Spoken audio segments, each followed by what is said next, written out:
Frank Lloyd Wright designed these houses with the objective of making them out of natural products and providing people an opportunity to be close with nature. Fairly simple structures, and yet one that was special, not like a cookie cutter house that everybody else had.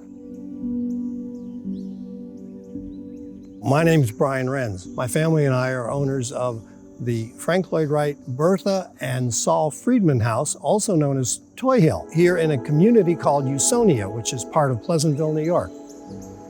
Usonia as a community started way back in the 40s when two architects in the city decided to be interested in a cooperative community. Frank Lloyd Wright assisted in this. He helped lay out the roads. He helped lay out plans for the properties. We've had the opportunity to meet the Friedman family, and as a matter of fact, we even have a video. It showed this house being built and other neighborhood houses, including Frank Lloyd Wright being present and active on the site. Not aware that this video's ever been published before, so getting the opportunity to see it and keep it was a tremendous gift from the Friedman boys. The New Yorkers who were interested in the project were largely people from the city. So it was people both from Manhattan and from Brooklyn in particular. Because of the peculiar nature of the community and the fact that it had the cooperative ownership, it was a very novel concept at the time. People in the surrounding community are said to have referred to it instead of Usonia, that they referred to it as Insania. Some aspects of Wright's plan for Usonia didn't end up happening just the way he expected, but there's no question that his interests and activity here live on with the current residents in Usonia. The first thing you'll notice as we walk up to the house is this most unusual carport. It's said that Frank Lloyd Wright was the first person to put car and port together, something he did throughout the country. His homes rarely had garages. This particular carport is most unique.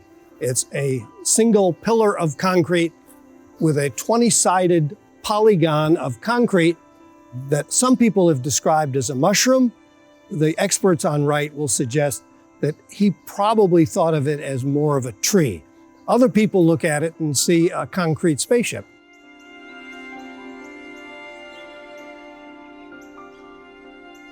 The geometry of the building is peculiar in that it's two cylinders. It's not exactly circles. It's a 20-side polygon, which is called an icosagon. And indeed, I did have to look that up.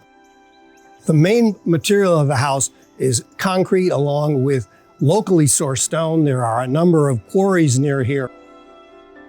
So as we head down the stairs, I'll warn anybody who's over 6 feet to really watch their head. This is compression that Wright uses. It's a standard thing in virtually all of his buildings. So as we enter, we're still compressed. We can already see that there's massive natural stone, just like in the exterior, on the interior also. One of those things he'll do to make the inside much like the outside. Welcome to the main living area in the house. What I'm going to show you first is the geometric center of the first floor of the house. So this is the exact center of it, all the way down to the floor and up to the ceiling.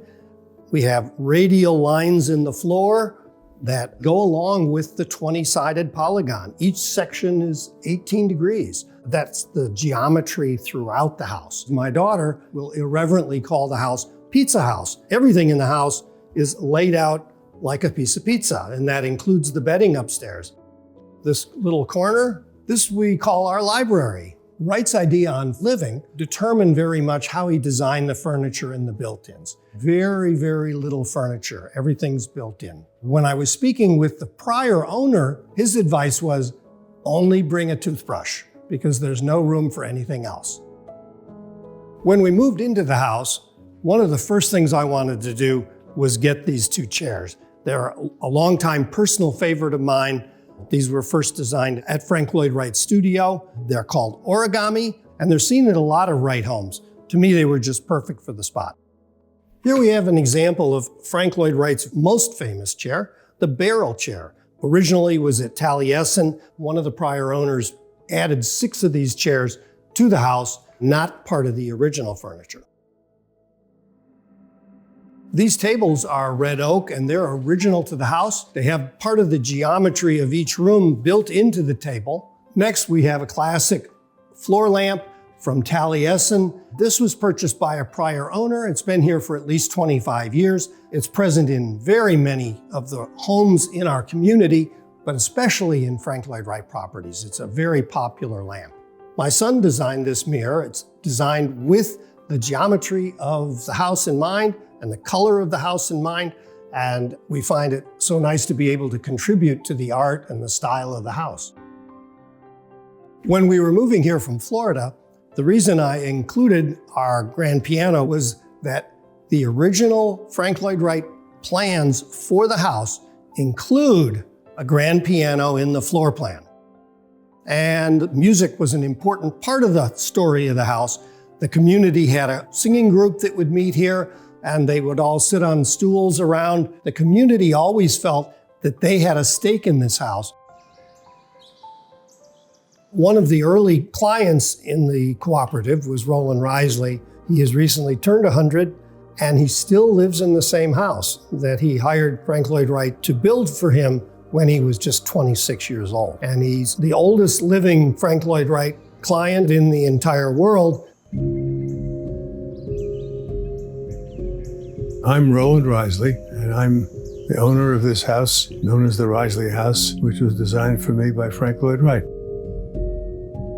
My wife and I actually met at Cornell. In 1950, we married. At that point, we were wanting to build a home and put down roots for a family, and we were told there's a community building affordable homes supervised by Frank Lloyd Wright. Well, let's go take a look.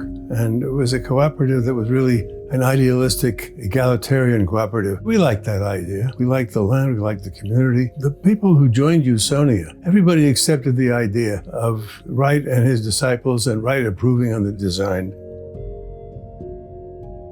Now, it's not unusual for suburban families to sometimes form lifelong friendships, but for a whole community of people who grew up in this environment to continue to feel connected. And we have a gathering or reunion of some kind here every 10, 15 years. And they come and they want to show their spouses, their children, their grandchildren, where they grew up and how it was.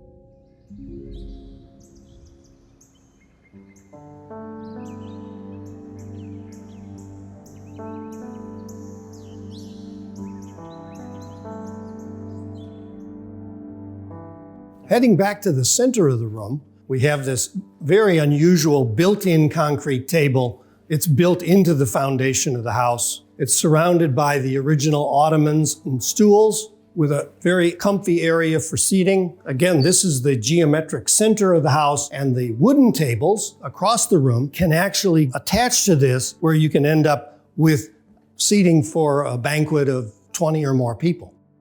Heading back toward the kitchen, I'll point out that Frank Lloyd Wright wouldn't call this a kitchen. He would always call this workspace. So it's an area that wasn't meant for socialization.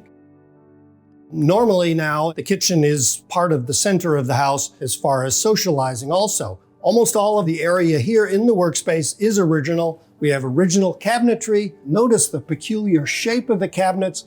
The peculiar shape of the cabinets is largely due to the fact that the walls are not vertical, they're not straight. So because of the walls being slanted, the cabinets also have a slant built into both sides to make them symmetric. One peculiar result of that is that on opening the cabinet doors, one needs to be careful because it will hit you in the face. To show you the second floor, we need to go up Frank Lloyd Wright's circular stairway. One of the key things here is always having a hold of the handrail. They do look a little bit dangerous. Welcome to the second floor. Here at the top of the stairs, there's a couple of interesting things. We have 3 vent holes that are very strange. They're at the top of each of the 3 bedrooms. They provide ventilation to be able to flow through, but they're one of the sources of one of the big problems in the house when we have guests. I always have to warn the guests that there are no secrets here because you can hear everything. Welcome to the second floor loft. Wright called this play space, And this is a favorite place for our granddaughter. So again, Wright named this play space, and that's how we use it. It's a natural place for the family to get together in the evening, listen to music, watch TV, play a game. So it really works out quite nicely as Wright had laid it out. Here on the second floor loft, you have perhaps the best view of the outside of the house, and you have a very dramatic view of the inside of the house. The beam here is actually structurally very important. It goes through both sides of the chimney. It supports the roof on this whole half of the house. Remember, the edge of the roof here, like in the rest of the house, is concrete, so it's quite heavy. Be very difficult to support it with a wooden frame. So it's supported by this massive steel girder. As we head back to the primary bedroom, compared to a typical suburban home, it is quite small, but you have to remember everything is built in. The double dresser is of particular interest because of some of the special things the cabinet maker had to think of. Notice the scroll cutting along the edge of the natural stone. The shape of the cabinet is an irregular piece of pizza, and all of the drawers have to be custom made to shape to fit that. Here's an example of that. So it's not rectangular, it's not square, and it would be something that they would definitely have to pay a lot of attention to. People are always shocked by the size and shape of the bed. Basically, it's the size of a queen mattress at the top, and it works out that it's the size of a twin bed at the bottom. Again, it has the same geometry as all of the rooms in the house. This bed has never been moved. The wooden boards in the base of the bed are nailed to the floor. It's always been here. It's always been the same size. And surprisingly, it works. When quizzed about this, Wright would respond, everyone he ever knew was wider at their shoulders than at their feet. So he didn't think it was a problem, but he didn't choose to have a bed like this himself. Most people, when you ask me anything about Frank Lloyd Wright, oh yeah, well, not a very nice guy, arrogant, egocentric, his houses cost too much, left his wife and 5 children, ran over with the wife of a client, his roofs leaked. So after a conversation with Mr. Wright and some correspondence, he sent us a set of preliminary drawings. And my wife looked and said, but look, there's no broom closet. And we told him we have a lot of books. He didn't provide the book space. And I decided I'll go down and see him. What ensued was a very, very good relationship. And Frank Lloyd Wright, in fact, became a mentor and ultimately a friend. He said, I'll redesign your house as many times as I have to until I've satisfied all of your needs. And that's exactly what happened. The relationship that I describe was seen as very unusual. Even clients with whom we got along perfectly well had issues with him. I didn't.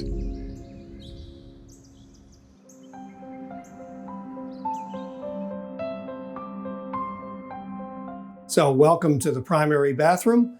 It's by far the largest in the house, even though by modern standards, it's quite petite. We have a very interesting original makeup mirror, including a stool, so you could sit and take care of makeup. One of the most peculiar things that's really hard to get your head around is that the wooden shelf system actually goes through the shower and connects to the next room, and there's a radiator in the shower. The tile that's on the wall and on the floor is not original, and I'm not really sure how long they've been here. Next, we're gonna head into the second bedroom. My daughter claims this as her space. So this is the original bunk bed. We took the bottom bunk bed and changed it into a larger bed, much like the primary bedroom. In this third bedroom, which is the second for the children, there was originally a bunk bed. The bed on the bottom was the size of a twin bunk bed with the pizza shape. We enlarged it a little bit, and my son has the same size bed as we have in the primary bedroom. When we make changes in the house, we do get input from other people in the community. There's a lot of history in the neighborhood. We would discuss it with neighbors, especially those who have a long historical stake in the community. The community feeling that they've had from the early part of the history of the community even continues today. We could not possibly have anticipated how the house would influence our lives. The whole experience would become a central part of my life, a long life. I just turned 100, and there's now widespread scientific belief beauty in one's environment does reduce stress. I realized that not a day of my life that I fail to see something beautiful here. The light off the stone. I look at the grain of the wood, little things that just, it's beautiful. The cooperative nature of the community back in the late 40s and the early 50s is hard to reproduce in modern America. There's no question about that. But here we still have much more than the normal commitment between residents.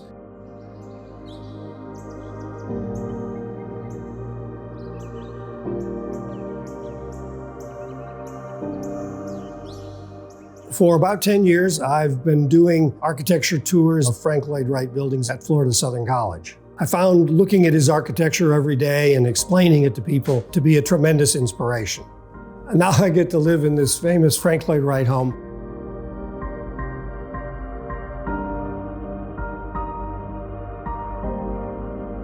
From a personal perspective, we've had a lot of interesting experiences. There are lessons to learn, but we've enjoyed it a lot.